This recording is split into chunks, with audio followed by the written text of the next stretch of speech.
Ce dimanche 16 octobre, Emmanuelle Seigner était l'invitée de 7 à 8 sur TF1. La comédienne de 56 ans s'est exprimée en exclusivité sur les accusations dont fait l'objet son mari Roman Polanski et le défend face aux féministes. Emmanuelle Seigner était l'invitée du portrait de la semaine de 7 à 8 ce dimanche 16 octobre sur TF1. Interrogée par Audrey Crespo-Mara, la sœur aînée de Mathilde Seigner est revenue sur les nombreuses accusations d'agression sexuelle qui concernent son époux et réalisateur Roman Polanski avec lequel elle est mariée depuis 33 ans. Un entretien réalisé à l'occasion de la sortie de son autobiographie, Une vie incendiée, édition de l'Observatoire.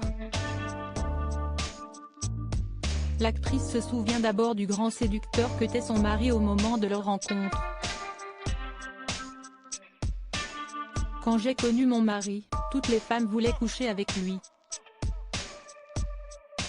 C'était un truc de dingue.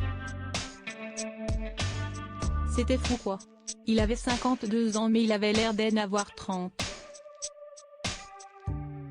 Il était un grand metteur en scène donc il attirait énormément, et je pense qu'il n'avait besoin de violer personne, déclare-t-elle. Le vendredi 28 février 2020 a lieu la cérémonie des Césars. Roman Polanski est nommé 12 fois pour son film J'accuse sorti en 2019. Il reçoit alors le César du meilleur réalisateur. À l'extérieur, de nombreuses militantes féministes manifestent contre le réalisateur qu'elle accuse d'agression sexuelle. Les policiers utilisaient du gaz et il y avait certaines femmes qui disaient « Ce n'est pas nous qu'il faut gazer, si est Polanski », relate Emmanuelle Seigner qui n'avait pas assisté à la cérémonie. Je rappelle quand même que la mère de Roman est morte à Auschwitz dans la chambre à gaz et elle était enceinte en plus. Donc, ce genre de militante féministe, je ne sais pas si on en a besoin.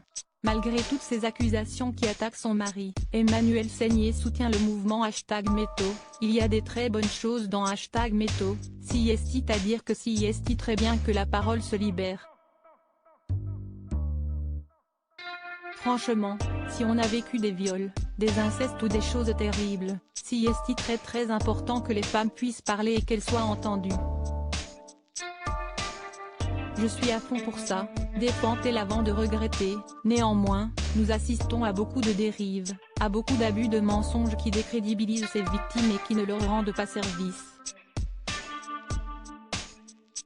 Donc si est ça que je trouve très dommage en fait. Roman Polanski reste présumé innocent des faits qui lui sont reprochés jusqu'au jugement définitif de ses affaires.